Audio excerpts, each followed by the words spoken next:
Welcome to my super type A attempt at being Zen, the podcast. My name is Risha York, and I will be your host. If you are overworked, overtired, overstretched, overwhelmed, and just over it, you are in the right place.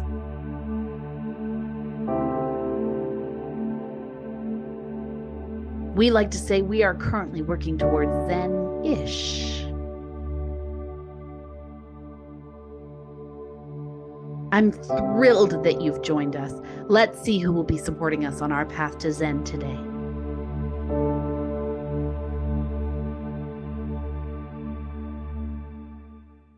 Welcome back to part 2 with Kathleen Pollard. Let's hop right back in. I'm so excited you've decided to join us again. Well, and it can be mindful too. Cleaning can be mindful. Yeah. Organizing can be mindful. And it's actually something, if you talk to someone who is not type A and you're like, empty and reorganize your closet, they're like, oh, no thanks. I have zero interest in that. When you talk to someone who's type A and you're like, what are your thoughts on emptying and reorganizing your closet? They light exciting. up. Yeah. I just lit up when you said that. I was like, oh, that's a great fun. idea. I should do that. I need to do that. And then there is this compulsion around like, I can control that. That would feel good. The look of that being completed would feel good. And you're right. There's an element of like when we experience trauma, our reaction is to control the things that we can control. And sometimes that can get to a compulsive level. Yeah. Also, though, we can heal ourselves through these activities as well, right? Yeah. There's something healing in reorganizing all your books by color. Yes. That can feel really good in your body, and that sense of accomplishment is not nothing. That's true. Yeah. Right?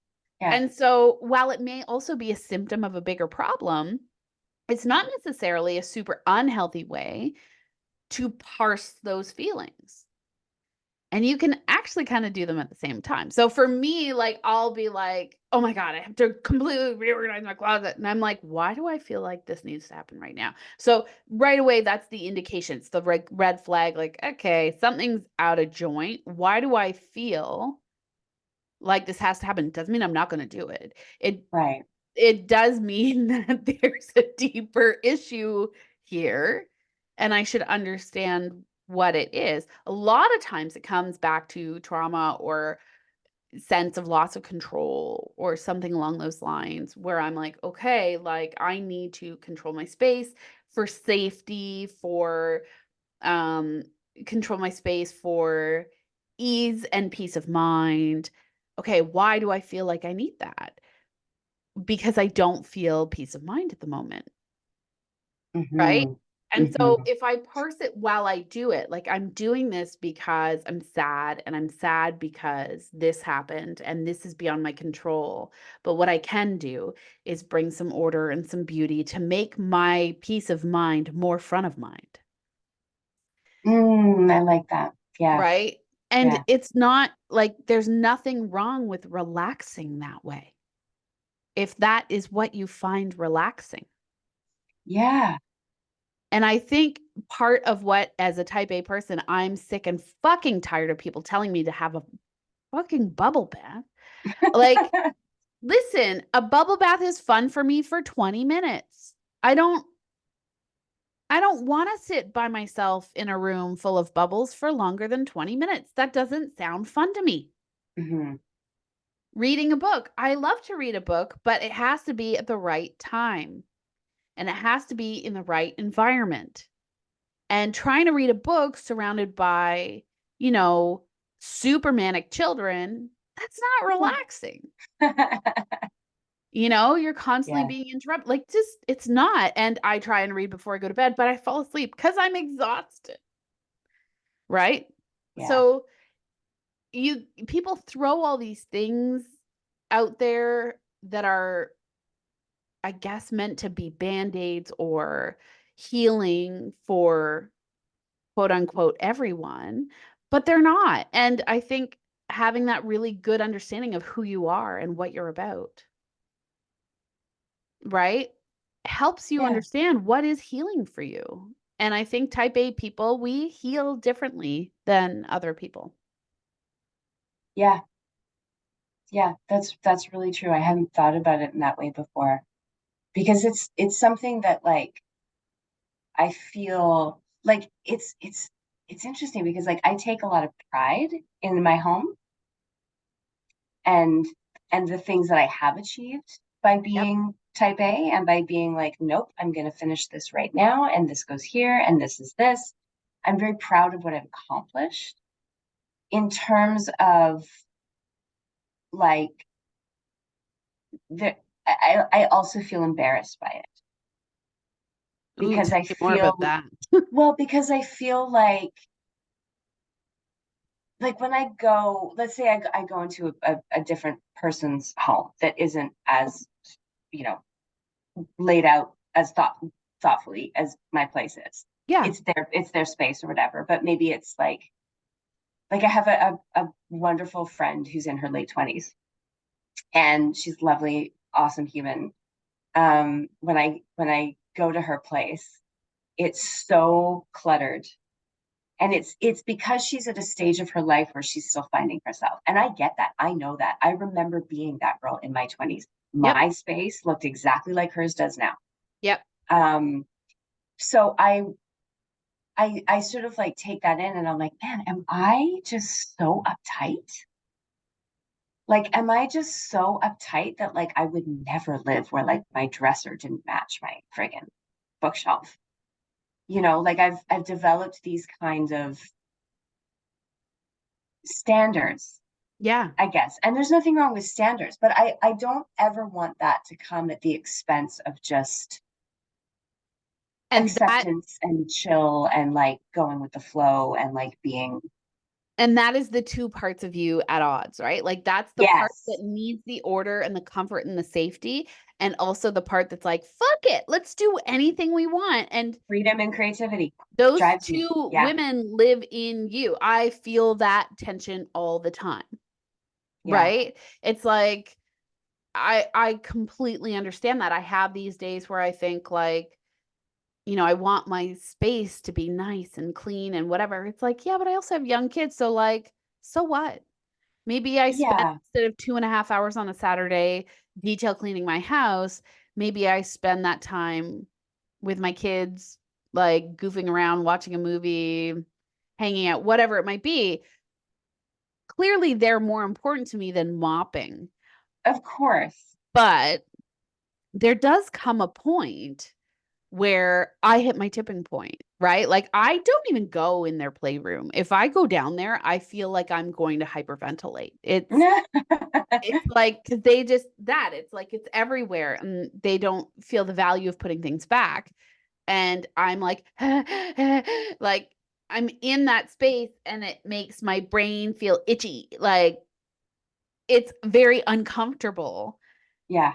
And I'm like, what is this? Like, why do I feel this way? And part of it is because for me, this order or this cleanliness or these clean lines, or it's why I like design so much. And, you know, why I watch so much HGTV is because I love the whole concept of everything has its place Hmm. and you know where to find it and the simplicity of that and the um peace of mind of having everything in its place and not having to panic, dig for things or look for things or and that's the part that makes me crazy because I remember also being that girl with the room that looked like it exploded. And then it'd be like, go find your sweatshirt. And it's like, what sweatshirt?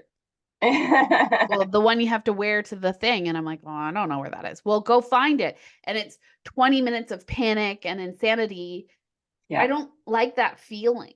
Yeah. Right.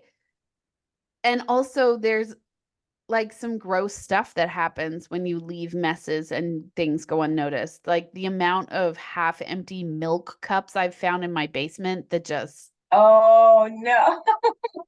have like curdled and turned into cheese. Oh I my God. Everything about that makes my skin crawl. Oh my God. I'm feeling that right now.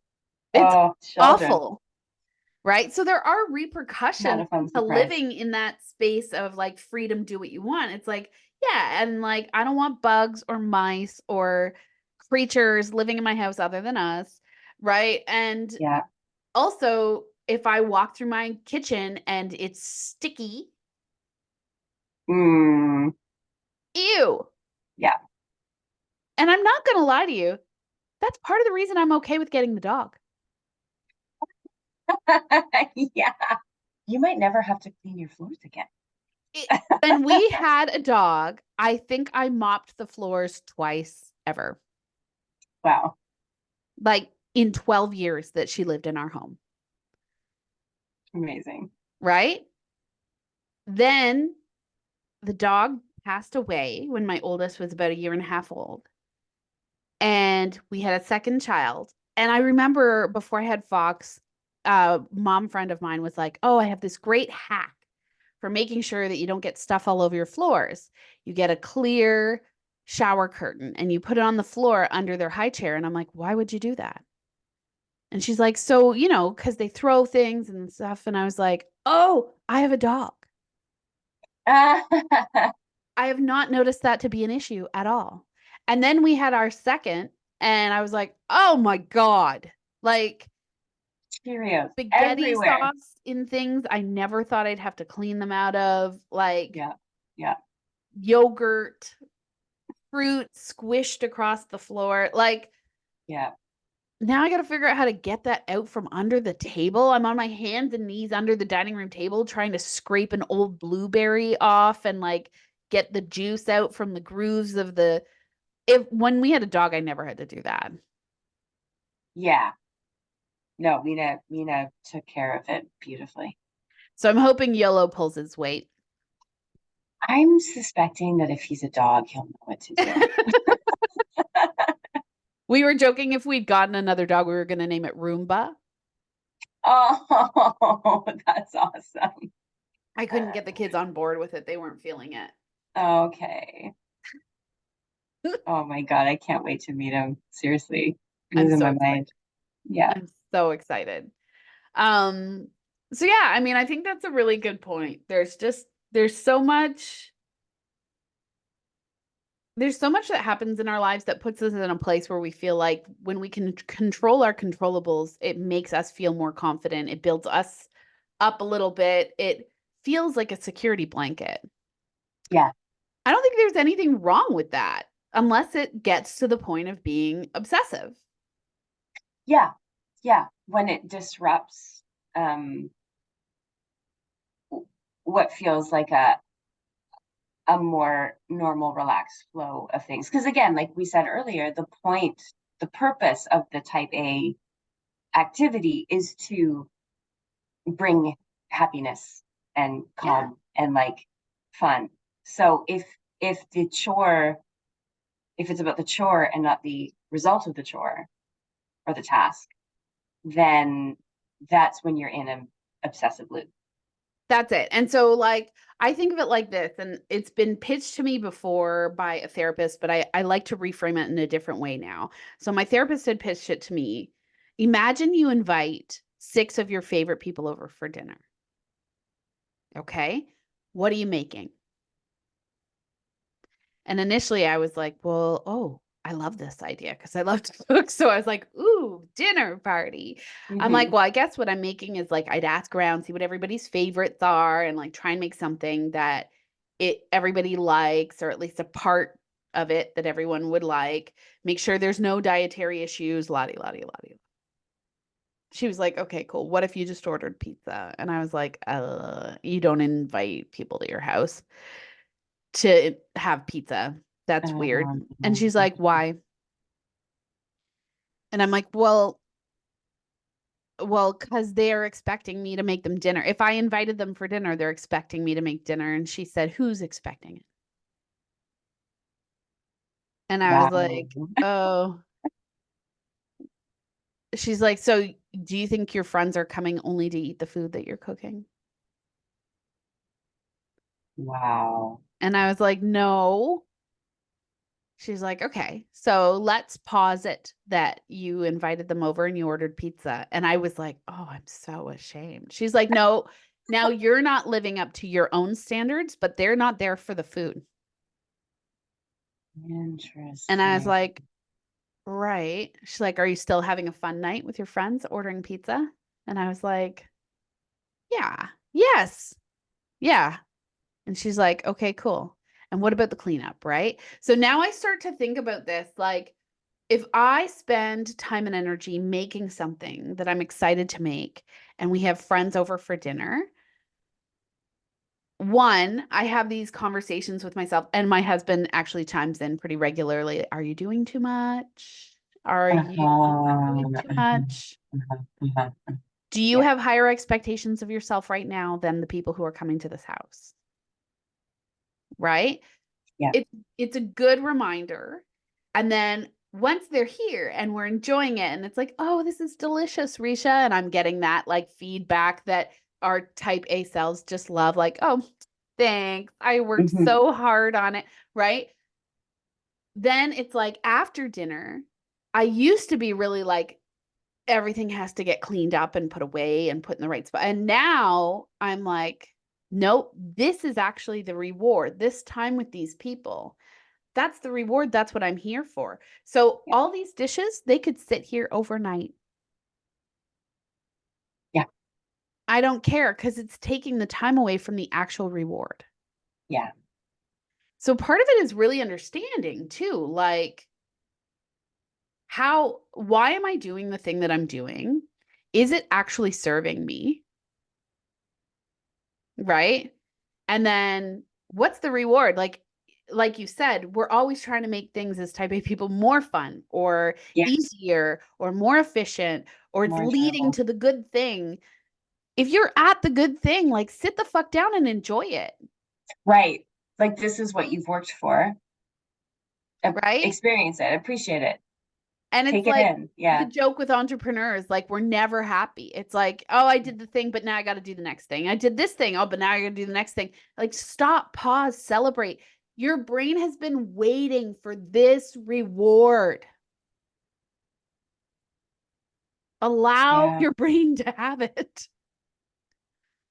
Yeah. I mean, I go through that as an actor too. I'm Like sure. you can celebrate the thing when you're if you go to the screening and you see the film for the first time or you whatever it is, you're at the festival Yeah. with your co-producer. And there's something incredibly rewarding for that, but there's this belief, and I don't think it's just me, that if you just kind of sit back on your laurels, you're going to miss the next opportunity. You're Yeah. never satisfied. You have to keep going for it. You have to keep looking for the next thing because it's so uncertain. Yeah. There's no guarantees. It's so uncertain. And someone is hustling harder than you are, and they're going to get the thing that you need. Yeah. And it's like, yeah, this was great. Are we all having fun? But that's why when people go to galas or film screenings, or they're there to mingle as well. And it's like, yeah, yeah, great. We're totally seeing this film that we just put together in this festival setting. But what's next for you?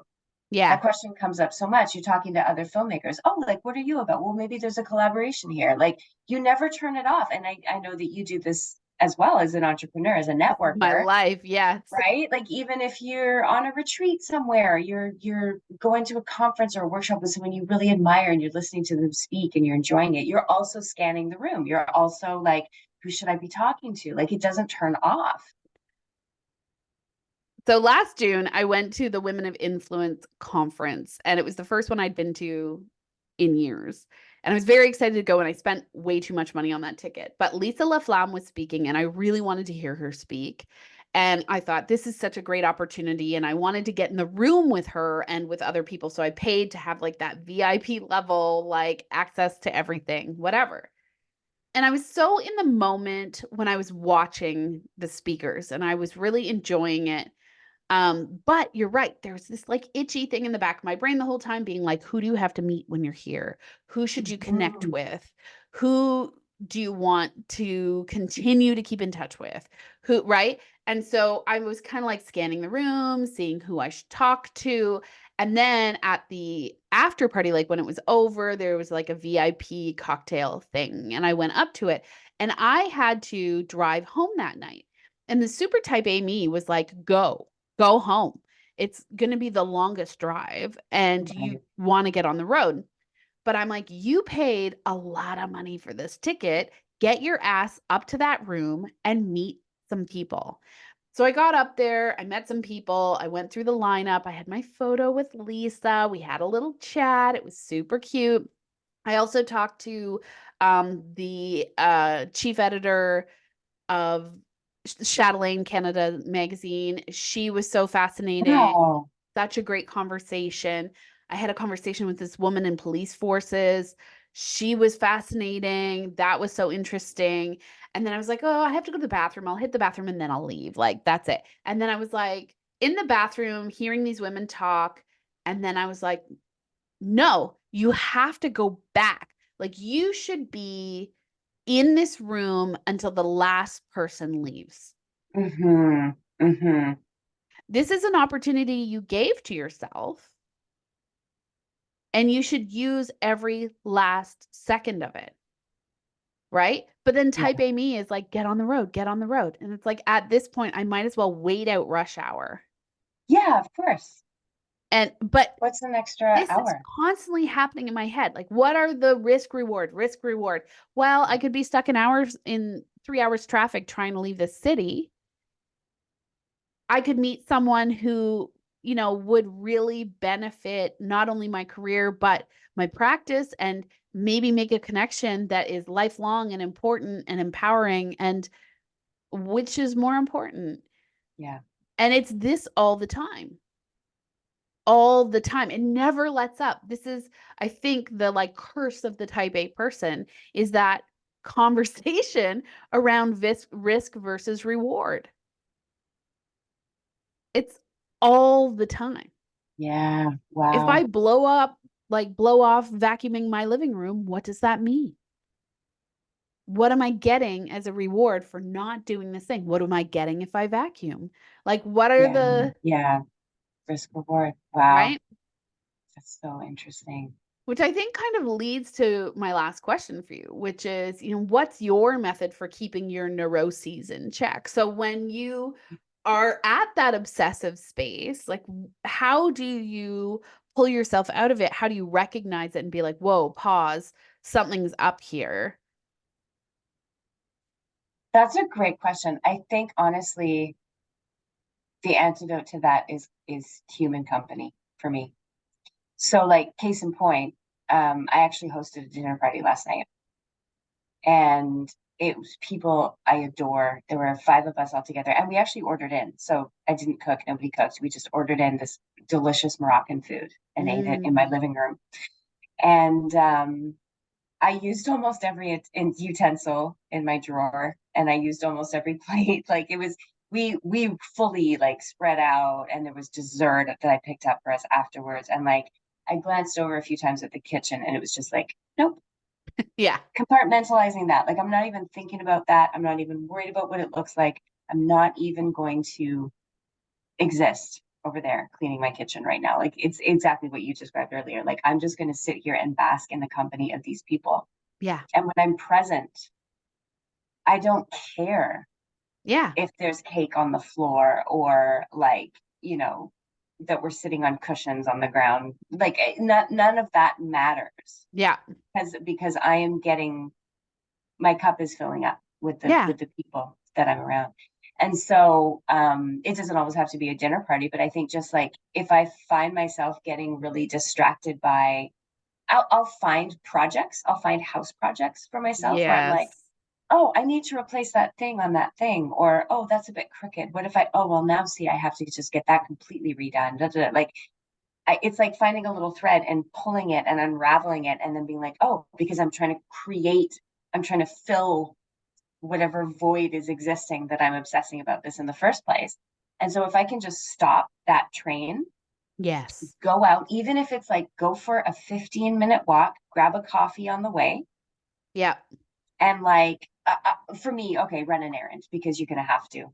satisfy that list in your brain. But like 15-minute walk. Don't go Yeah. to the closest grocery store. Go to the one down at the end of the street where you have to pass by that coffee shop that's run by that really cute couple and make it a thing.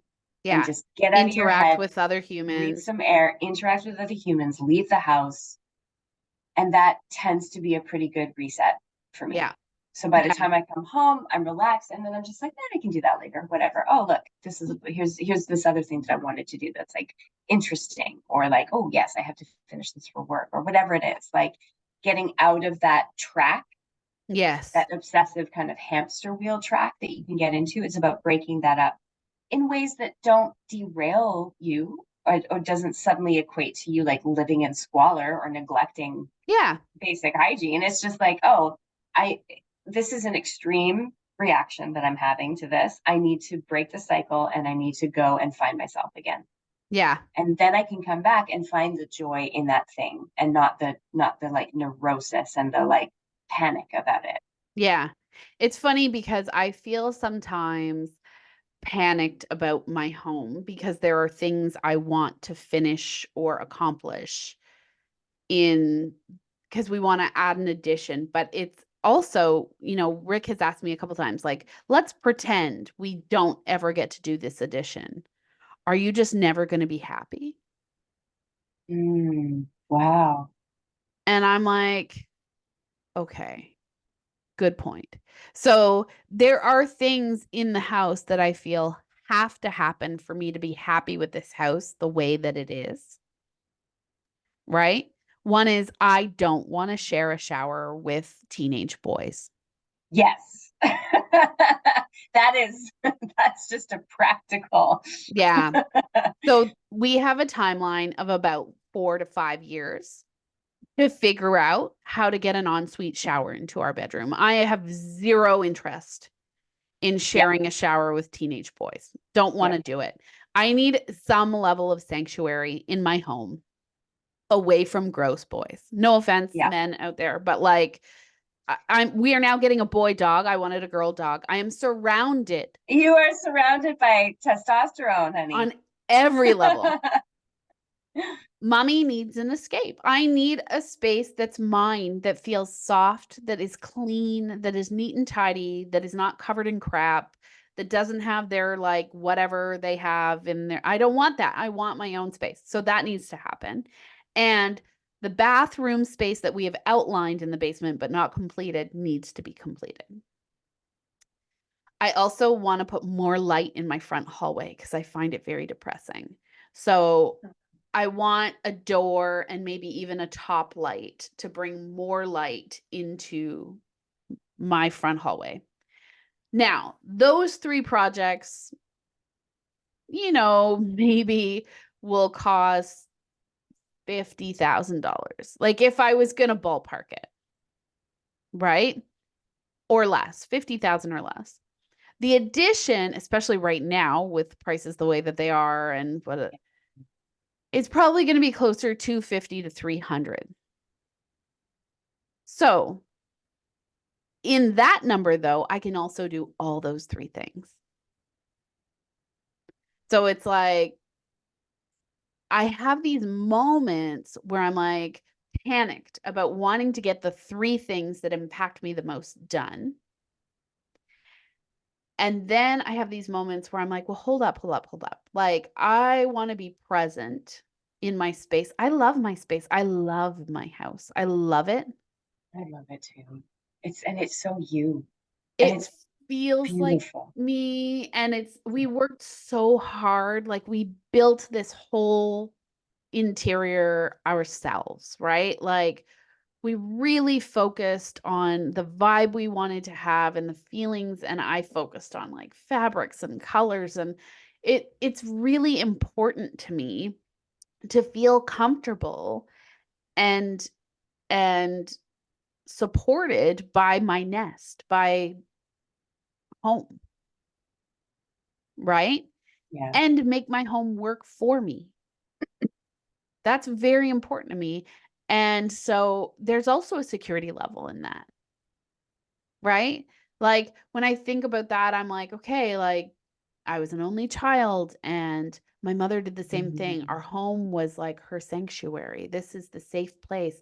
People are welcome here. This is Mhm. an Mhm. inclusive space. This is a place we want everybody to feel comfortable and supported and welcome. And I feel exactly the same way. How do I create that space? And I believe it is that space.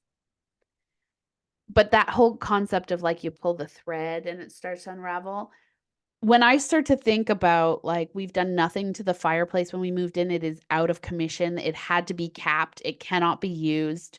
The only way for us to make it function again is to literally completely tear it out or install some kind of gas fireplace situation, which is thousands of dollars, and because we wanna do an addition, it's not worth spending that money now Right. because it'll change the entire footprint of the so my brain, like, I'm going off on my fun little Reno rant, but my brain goes into these spaces where I feel panicked around that, like, we have to get that done, that has to get done. I just want it done, I just want it to feel put together, I want it to feel finished, I want it to Yeah. look finished, and Yeah. it like, I have to catch myself in it and be like, "Hey, hi, hello. You have a home with a roof over your head," a new roof, I might add, from last year. And and so, like, there's things as a homeowner when you're like, "Oh, man, we had to spend how much on a new roof?" But this is what keeps this place safe and happy, and this is what will see my children through to adulthood, and Yeah. this is the home we will retire in, and this is our forever home, so there's no rush, like, this doesn't have to happen right now. Everything in due time, baby Yeah. steps, like, it Yeah. doesn't all have to happen immediately, but like you said, there's this point as a super type A person where it's like, if I can just get all this done, then the fun can happen. Yeah. I can really enjoy my space once it looks exactly how I've envisioned it, and I Yeah. feel like as a super type A person, we also set these goals for ourselves, and it's what keeps us motivated. Yes. Yeah. And so there is a very careful balance you have to manage between seeing and visualizing those goals and knowing that you're still working or oriented in that direction, Mhm. but you don't have to actively work on it right now. Yeah. Or thinking that you always have control over the outcome, even if you have applied yourself to something and it's well thought out and well researched and you've gone through every scenario and you're using this proven method, whatever, whatever, whatever, you can't actually predict every outcome. No. And so finding peace with results when they don't measure up to what your expectations were, Yeah. and still finding ways to go, well, that was still worth it because this is what happened, or I got this out of it. Yeah. And you know what it reminds me of? Have you ever heard the saying, you can be right or you can be happy? Yeah.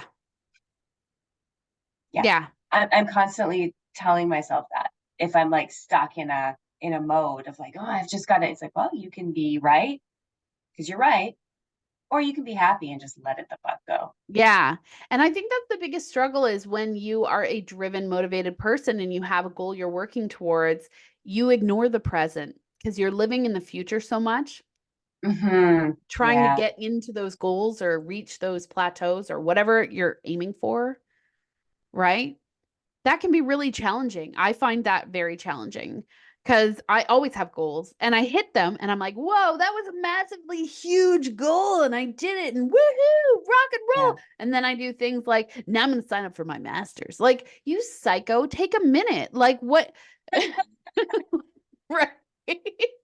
Like, Yeah. but I feel like unless I have something I'm striving for, sitting in the present makes me feel antsy. Yeah. I can relate to that. Right? There has Mhm. to be a project, there has to be a goal, there has to be a something. And so that's part of my super type A attempt at being Zen is trying to find those moments to be present, trying to find those moments to check in, be mindful, enjoy what exists. in the here and now. Yeah. So important. And you're right. Like one of the things that brings me to that place the most is other people. I think that's because I'm a hyper extrovert. Yeah. And me too. So it's like, yay, humans. Like, I get energy from other people's energy. yeah. Like I was actually talking to my university roommate last night. I won't drop any names but you know who I'm talking about. I know who. And I said, you know, what's really interesting about my relationship with my husband is he has his little nerd cave in the basement and he's happy to have like a night to himself mucking around with this like 1980s Amiga that he has and reformatting floppy disks from the 80s. And like he thinks this is fun. And I'm like, yeah, cool, have fun. And then I am really stoked about in a couple weeks, I'm going to this, it's called Choir Revolution or something like that, where they invite people to come and sing the entire Dirty Dancing soundtrack as a group in a What? pub. I know. Oh my God. So I love that soundtrack and I am Yeah. thrilled to go to that. And my my roommate from college was like, that is literally my idea of hell. Wow. I'm like, see, and I cannot contain my excitement. I I am excited for know you. I will come back from that full of energy Yeah, and yeah, yeah. so excited. And my Yeah. bucket will be full. And it's a moment that I know I will be incredibly present in. Yes. I won't be thinking about what's next. I'll just be there. Yeah. Right. Yeah. And I feel like Oh, that sounds amazing. that's what I'm trying to achieve this year. In the year of fun, it's how can I bring myself back to presence? Part of why we're getting a puppy. There, you can't be anywhere else when you're snuggling puppies. I know, nor would you want to be. Like, come on. Right? What better things do you have to do than to snuggle that puppy? Yeah. So, and I'm trying to think of the cooking competition thing like that too, because I can get very competitive. I don't know that I want to in this instance. I think I just want to Yeah, show up, do my best, have a lot of fun. And if that pays off, great. And if it doesn't, I don't want to beat myself up about not winning or moving on or of course. Yeah.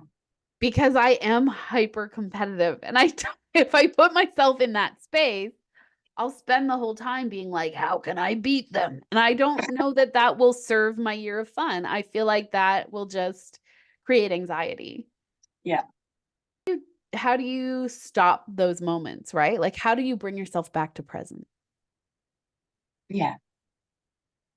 I think, well, recognizing it is a start and recognizing that you can change what you're doing and just stop what you're doing and do something else Yeah. to Pets break that. help. Pets and children. Pets are huge. My cat saved my life during the pandemic.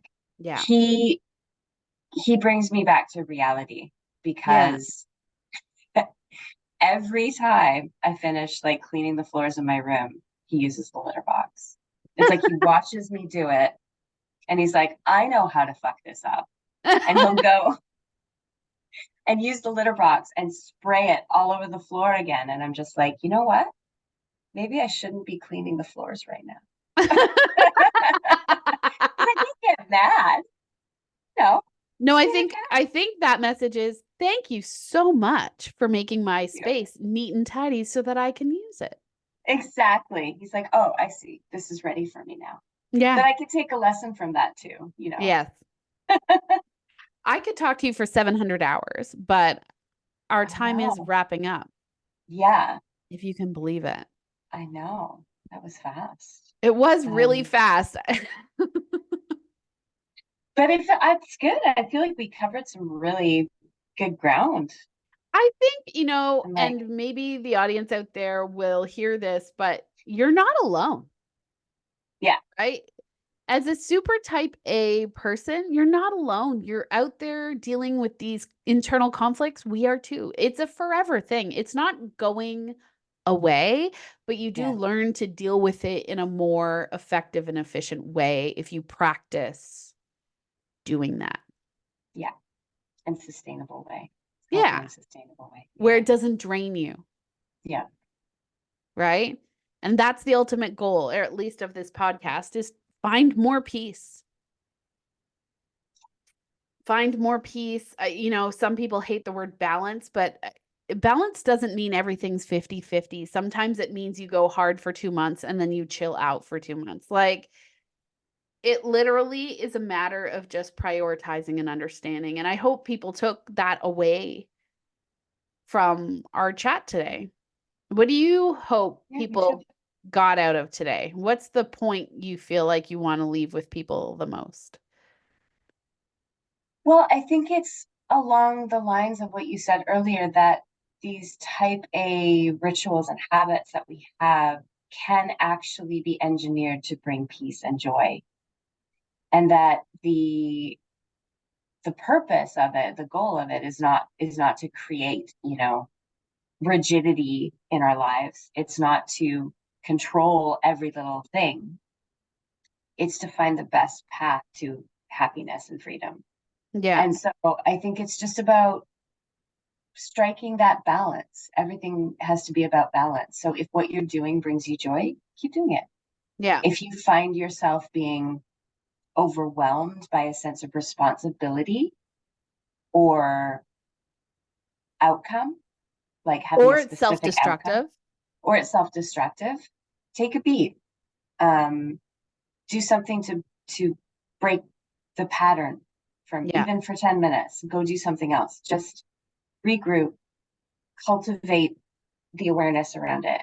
And then you can find a way to make those habits or those type A tendencies work for you and not against you. Yeah, 100% that. I agree. Thank you for being my guest today, Kathleen. Thank you for having me on the show. It was wonderful to talk to you. I know, anytime. And definitely tune in to the next episode. I hope you listen to all of the seasons that we have currently on offer. Season 1 is already up and there for you to listen. Season 2 is being released episode by episode over the next few months. So check in, listen to the ones you haven't listened to.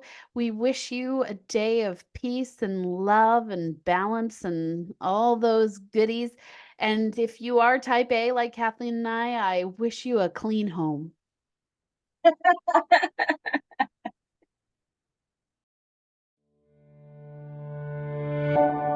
Thank you for listening. Like and subscribe to our channel wherever you listen to podcasts.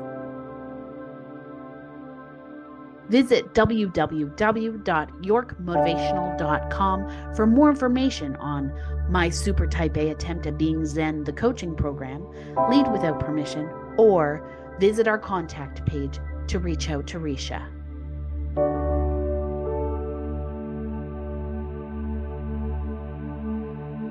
Wishing you all continued balance and fulfillment on your road to Zen.